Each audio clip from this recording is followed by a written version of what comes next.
Booktube, j'espère que vous allez bien, que vous passez une bonne semaine et que ce jeudi c'est une super journée pour vous.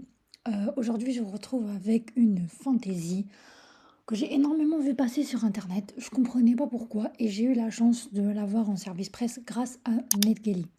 Donc je me suis dit pourquoi pas, je vais foncer vu que j'ai vu que des avis meilleure fantaisie de l'année, machin, bidule. Pourquoi pas, allons-y. Et je vous le confirme, c'est une pépite.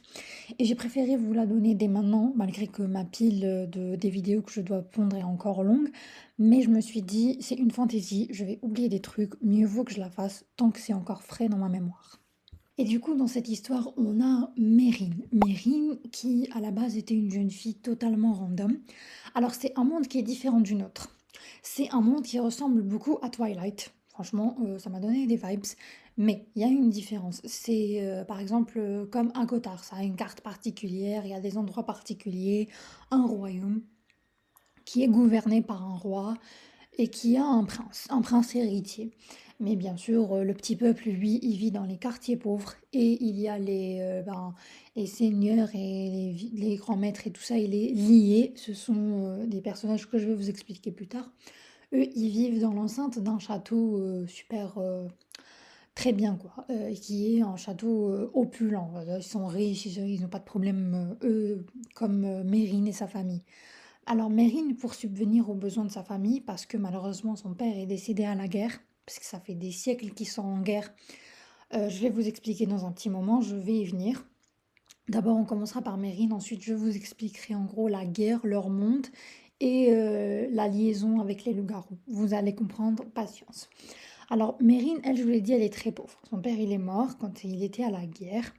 Et sa mère, elle a perdu la tête. Malheureusement, elle est en pleine démence, elle a des crises de démence, elle dit n'importe quoi. Vraiment pas la joie niveau la santé de la mère de Mérine, malheureusement. Et Mérine, elle a une petite sœur, plus jeune qu'elle, de 12 ans.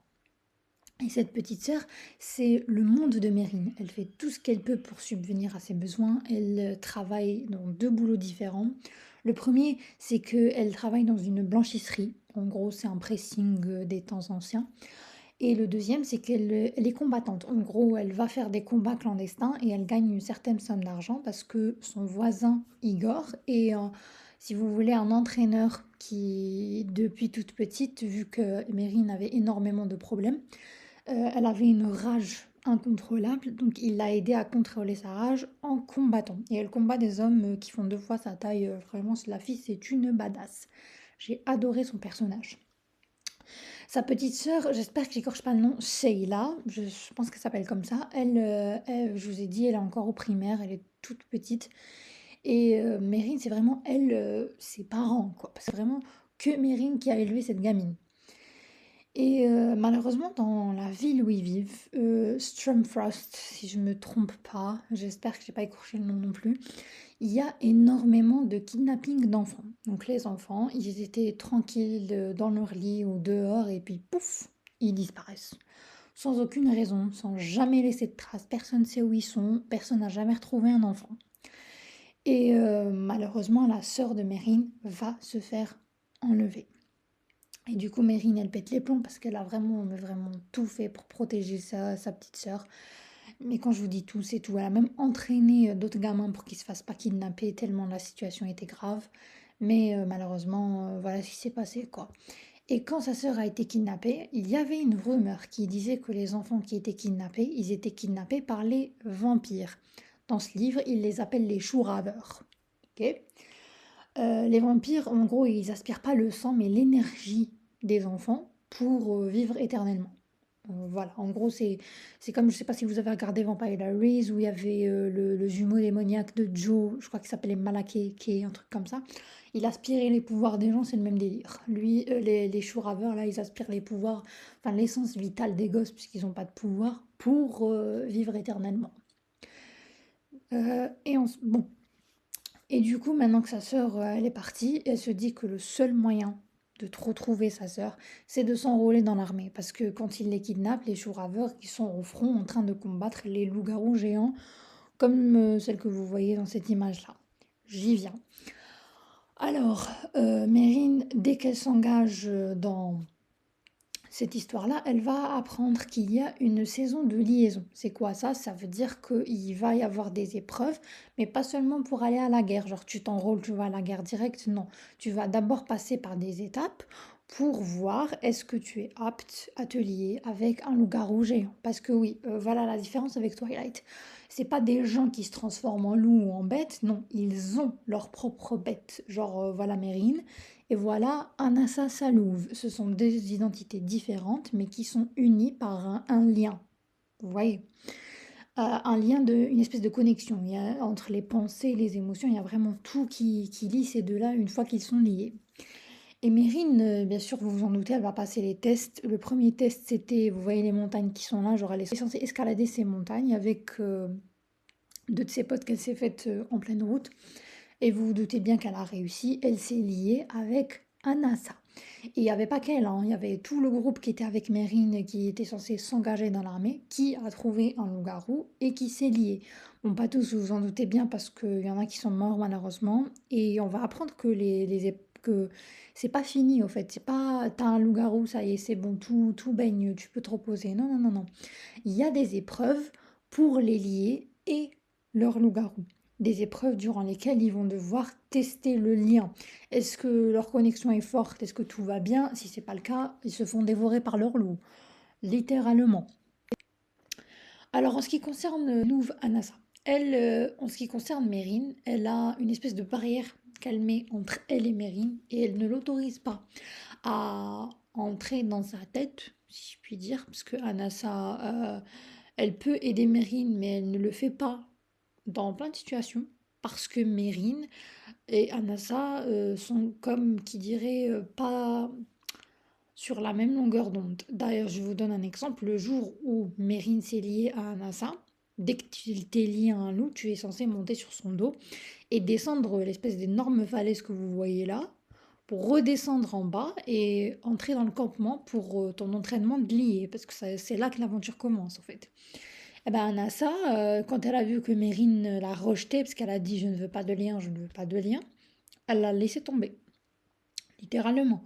Et du coup, Mérine est redescendue à pied. Et la pauvre, elle a vu là des cadavres parce qu'il y a beaucoup de personnes qui ont péri. Forcément, c'est une colline. Il neigeait ce jour-là. Les gens tombaient comme des feuilles, malheureusement. Et quand elle arrive au portail, là, je vais vous le mettre ici. Dès qu'elle arrive à ce portail, elle voit l'espèce de bêta de la meute des stratégos qui lui dit pas de loup, pas d'entrée. Et Mérine, elle est au bout de sa vie. Franchement, ça fait voilà les heures qu'elle descend cette colline et Anassa, elle veut pas d'elle, hein. Jusqu'à ce qu'elle entende un grognement et derrière elle, ben voilà, elle est là. Et Mérine a sorti un truc qui m'a fait péter de rire. Elle était là, la garce tout ce temps, elle me voyait. Franchement, elle sort des trucs, cette fille, parfois. Je suis tombée de rire. En ce qui concerne le personnage de Mérine, comme je vous l'ai dit, j'ai beaucoup apprécié. C'est une badass, une fille battante et tout. Sur ça, il n'y a rien à dire. Le seul problème, c'est que parfois elle avait des schémas de pensée très répétitifs. C'est-à-dire qu'une idée, par exemple, le fait que Anassa l'a rejetée, qu'elle voulait la tuer, ça revenait, mais très souvent. Alors qu'il y a une situation où Anassa lui a sauvé les niches. Concrètement, Mérine allait mourir, mais Anassa est intervenue et elle a empêché tout le monde d'attaquer Mérine, elle lui a sauvé la vie. Même après cette situation-là, elle aurait dû au moins se dire, oui voilà, elle me déteste pas tant que ça, elle va m'aider à survivre. Non, elle est toujours en mode de, elle veut me tuer, elle veut me tuer, elle veut me tuer. Mérine, elle voit le mal partout. En même temps, est-ce qu'on peut lui en vouloir, vu d'où elle vient et vu ce qu'on lui fait subir? Non. Mais le fait de l'entendre à chaque page, ça finit par être un petit peu chiant. Donc c'est vraiment le seul point négatif que j'ai sur ce livre, c'est les répétitions. Bref, donc Mérine, elle se fait enrôler là-dedans, dans ce château et tout ça. Et Mérine, elle avait un copain quand elle était dans Stromfrost, là, la ville très pauvre où elle était. Donc dans cette ville-là, elle a dû abandonner son copain et elle a abandonné toute sa vie. Je vais pas vous spoiler, mais elle va retrouver son copain dans les épreuves des ça va être un vrai choc pour elle. Parce qu'au fait, il est pas très... je vais pas vous spoiler plus que ça, mais bon, elle va se retrouver dans un concours de circonstances à revoir son mec. Le quiproquo, c'est qu'il y a un autre. Voilà. Donc en fait, elle est en couple, mais le loup noir, celui qui est dirigé par sous le loup noir, il s'appelle Stark. J'ai pas retenu le nom du loup, mais lui, elle est vraiment attirée par lui à la minute où il pose les mains sur elle. Et si vous voulez, c'est un mec qu'on n'arrive jamais à cerner. Il a tout le temps le visage fermé, pas d'expression, pas d'émotion, il parle très rarement. Mais on voit bien que Mérine est attirée par lui. Donc c'est une espèce de triangle amoureux, si je puis dire. Parce qu'elle elle ressent des choses, une attirance physique pour cet homme, mais elle ne va rien faire vu qu'elle est déjà en couple. Ce que j'ai aimé chez cette fille, parce que c'est pas tout le monde qui fait ça. Aussi, la loyauté, elle est très très fidèle. Stark, c'est c'est l'alpha de la meute la plus violente. Je me souviens plus du nom, mais en gros, c'est eux les plus violents, ceux qui sont censés tuer tout le monde et attaquer tout le monde. Ils voient que par le sang. Et lui, dès le début, moi j'ai capté, si vous voulez, j'ai vraiment capté ce qu'il essayait de faire pour Mérine. Et si vous arrivez à lire entre les lignes, parce que je ne vais pas vous en dire plus, vous aussi vous allez comprendre. Je vais vous donner un petit indice, c'est très très très très à cotard. Voilà, j'en dis pas plus, je vous laisse le lire et dites-moi ce que vous en aurez pensé.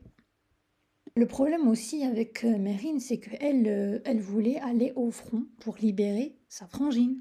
Donc le fait d'être liée avec Anassa, si vous voulez, ça la freine pour aller secourir sa sœur qui est entre les mains des vampires, hein. Et elle est dans tous ses états, elle ne veut pas en fait du lien qui la lie à Anassa. Elle trouve que c'est pas juste parce que elle, dès le début, dès qu'elle était sur cette montagne, elle disait je veux pas me lier, je veux pas me lier, mais ben, le destin choisit pour elle et elle a pas eu le choix quoi. Anassa l'a choisi et elle est devenue une liée. Et du coup, elle fait vraiment les épreuves en mode je veux partir. Vous me direz pourquoi elle n'est pas partie? Eh bien parce que le lien entre elle et Anassa, c'est limite un lien où tu peux pas être trop loin de ton loup, sinon tu risques et de mourir et de tuer ton loup. Parce que c'est ça leur truc là. C'est limite leurs âmes qui se mélangent, l'âme du lié et l'âme du loup. Donc ouais, si tu pars, tu meurs. Si tu restes, ben, tu as une chance de survivre. Si toi et ta loup, vous faites des efforts et que vous passez le cap des épreuves. Parce qu'il y en a 3, je crois. Bien sûr, vous vous en doutez, Mérine va les passer, hein. Mais ça sera pas sans difficulté. La pauvre, qu'est-ce qu'elle vit pas avec ces épreuves. C'est un truc de malade. Le premier gros truc, épreuve qu'ils vont affronter, c'est que tous les loups se réunissent avec leur lié, donc l'homme ou la femme avec qui ils ont décidé de créer un lien, et que les loups ont une espèce de d'ordre. Ils doivent tuer le loup et le lié le plus faible. Donc si t'es plus faible, tu meurs. Littéralement, et tu es dévoré par les autres loups, parce qu'ils t'attaquent tous en meute, et c'est très compliqué de survivre dans des conditions pareilles. En ce qui concerne l'aspect sauvage en mode loup, en mode meute, c'est très réaliste. Franchement, j'arrête pas de comparer ça à Twilight, mais si vous voulez, c'est plus un Twilight centré sur les loups-garous, où les loups-garous ne sont pas des êtres qui se transforment, comme dans Twilight, non. Ce sont des êtres à part entière qui sont liés à des êtres humains comme Mérine. Et le lien, il est testé, mais de tous les côtés possibles, que ce soit physique, spirituel, mais vraiment, ça doit être des biens en accord avec leur lié. Sinon, si ça foire, ils ont aucune chance de survie. Il y a d'ailleurs des personnages qui m'ont brisé le cœur. Franchement, il y a des morts très très sanglantes dans ce livre. Mais on comprend, parce qu'on nous explique que les loups, c'est ça, c'est eux qui ont décidé de tout ça. Et bien sûr, ils ont un ordre, hein. Je vous ai pas dit, mais c'est important. Les loups ont un ordre. Bien sûr, il y a les alphas, c'est eux qui dirigent toutes les meutes. Il y a les bêtas et il y a les gamins. Bref, il y a ces 3 trucs. Et aussi, il y a 5 différentes meutes, si ma mémoire est bonne. Mérine est dans une meute. Il y a d'autres meutes, mais de noms, je vous avoue que j'ai pas tout retenu. En tout cas, Mérine est dans la meute des stratégos. Et Anassa, elle, c'est genre la louve la plus puissante qu'il y a chez les stratégos. Et du coup, ben, tout le monde est impressionné au début que Mérine a réussi à se lier avec Anassa parce que c'est la louve qui ne s'est jamais liée auparavant avec personne. Donc Mérine, c'était vraiment une anomalie, genre wesh, tu viens d'où? Il y a beaucoup, beaucoup de bullies en ce qui concerne Mérine, parce qu'elle ne vient pas du même background que les autres participants, les autres liés.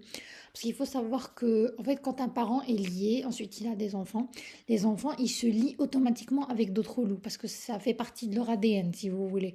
Ils ont grandi là-dedans et les loups les choisissent. Par contre, quand tu viens d'un background comme Mérine, là où tu viens vraiment du pauvre peuple où personne n'a d'avantage, ben là non, là c'est très rare d'être lié. Ça veut pas dire que tu vas pas te lier, c'est juste que tu as moins de chances que les autres. Et du fait que Mérine, elle soit vraiment venue de la case la plus basse, qu'elle ait chopé le loup le plus. Waouh, tout le monde, mais absolument tout le monde la regarde de travers, tout le monde comprend pas pourquoi Anas l'a choisi. Et le bully qu'elle subit, c'est vraiment un truc. Limite, il y a il l'agresse, il y a des tentatives d'assassinat. T'es en mode, mais comment elle fait pour survivre, la meuf? Heureusement que, franchement, les autrices ont bien pensé le personnage de Marine parce que c'est une survivante. C'est pas le genre qui abandonne ou quoi que ce soit. Et voilà, en gros. En ce qui concerne le plot twist, ce que je peux vous dire, c'est que à la fin, j'étais sur le cul. C'est très rare qu'il y ait une fantaisie qui réussisse à me surprendre du début à la fin. Alors, il y a des trucs que j'ai vu venir, attention, parce que quand même, ça fait un moment que je lis maintenant. Mais il y a des trucs où j'étais abasourdie. Franchement, je peux pas vous spoiler. Je vais vous spoiler dans une autre vidéo, mais waouh, très bien trouvé. Les autrices, je sais pas comment elles ont eu l'idée de ça, mais c'était très bien réfléchi, très bien fait. On voit qu'elles ont pensé au moindre détail, et je ne peux que vous recommander de le lire. Ben, en fait, ce premier livre, c'est vraiment une introduction, si vous voulez, où on va apprendre ce que c'est que le lien des liés avec leur loup, où on va voir Mérine, comment elle va s'en sortir avec Anassa, sa louve, qu'elle a énormément de mal à apprivoiser au début, comment ça se passe leur lien, comment est-ce qu'elle va accepter le lien, parce que Mérine, elle fait un énorme blocage sur ça. Comment est-ce qu'elle va retrouver sa sœur? Parce que oui, spoiler alert, elle va la retrouver, mais je vous dis pas comment, je vous dis pas quand, vous allez voir. C'était vraiment super, j'ai adoré ce livre. Une fantaisie comme j'en ai rarement vu. Franchement, je j'ai pas d'autres mots que lisez-le. Il est incroyable. Ça m'a beaucoup rappelé Twilight à certains degrés, mais j'ai trouvé ça beaucoup mieux parce qu'il n'y a pas le côté gnangnan. Et Mérine, c'est une badass, mais de chez badass. Franchement, j'ai grave kiffé son personnage. C'est pas la meuf qui va chialer dans son coin et se dire pourquoi non. Elle fonce dans le tas, elle se bat, elle reculera devant rien pour trouver sa sœur. Et je vous dis un truc, quand elle le fera, le plot twist de la fin, mais incroyable. J'arrivais pas à y croire. J'étais en mode, mais what the fuck? Comment ça? Ok. Mais vraiment, Sable Soren, c'est deux autrices, hein, pas une seule, c'est deux autrices qui se sont mis ensemble pour écrire cette fantaisie. Et franchement, leur plume est super. J'ai adoré le truc du lien et comment est-ce que ça marche, comment est-ce qu'elle va se lier avec Anassa et tout, tout est très bien pensé, tout est fait jusqu'au millimètre. Pour une fois, genre c'est une fantaisie hyper hypée que je valide. Très sincèrement, c'est beaucoup plus léger qu'Akotar, parce qu'Akotar, à côté de ceux-là, c'est des pavés qui n'en finissent pas. Mais celui-là, non, c'est vraiment, on entre direct dans le vif, on a ce qu'on a à voir. Alors, ça ressemble à Akotar sur un certain aspect, surtout sur le romantique, mais pour le reste, franchement, incroyable. J'ai trouvé que c'était trop, trop bien réfléchi, trop, trop bien pensé. Tout était très bien fait, je n'ai rien d'autre à dire que parfait. Lisez-le et dites-moi ce que vous en avez pensé. Moi perso, ça fait très longtemps que j'ai pas lu une fantaisie aussi bien faite. En ce qui concerne mes citations préférées, j'en avais plein, alors je voulais pas choisir, je les ai toutes prises. En réalité, Lee est mon point d'ancrage. Il me stabilise lorsque les vagues démontées de mes émotions menacent de me happer en eau trop profonde. Lee, c'est son petit ami. Je sais ce que c'est de devoir tout faire moi-même, d'être seule. Il en a, il en a été ainsi toute mon existence. Vraiment, je n'ai encore jamais laissé cela m'arrêter. Non, plus que cela. Je veux embrasser les gens qui m'ont rejeté dès le départ. Je veux que ma victoire les cingle aussi violemment que mes blessures le font chaque nuit quand Anassa refuse de les soigner.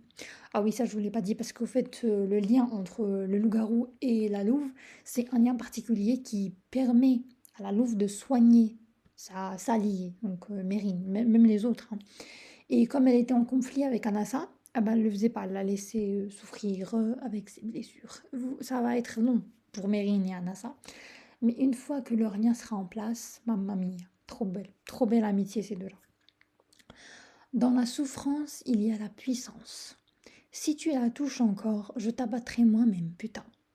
Je serre le pelage d'Anassa qui s'éloigne du parcours, les flancs toujours soulevés par l'épuisement.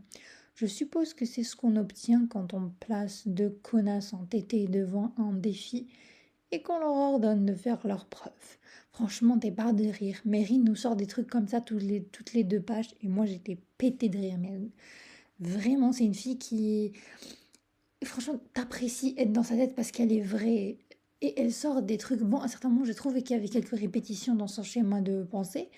Mais vraiment, elle sort des trucs à péter de rire. Tu t'inquiètes, il émet un bruit méprisant. Jamais tu es le danger. Quiconque ne s'en rend pas compte mérite ce qui lui tombe dessus. C'est éprouvant, c'est un besoin si puissant que je suis presque en colère d'être vide. Je regarde Stark et tout mon corps me hurle qu'il me manque.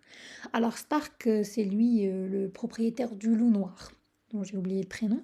Mais en fait, il va y avoir un petit quiproquo, comme je vous l'ai dit, entre les amourettes de Mérine, parce qu'au départ, elle est avec Lee. Mais Stark est très mignon, hein. Très mignon. Donc voilà, elle est un petit peu entre les deux. Je vous dirai qui est mon préféré dans le tome 2 parce que je vais assurément le lire et je vous ferai bien sûr le résumé avec spoil du tome 1 pour vous dire tout ce qui s'est vraiment passé à la fin. Et parce que je compte lire le tome 2 très rapidement, hein, une fin pareille, c'est pas possible. Et du coup, j'espère que vous le lirez et que vous l'apprécierez autant que moi. Je vous souhaite un excellent jeudi. Bisous, ciao.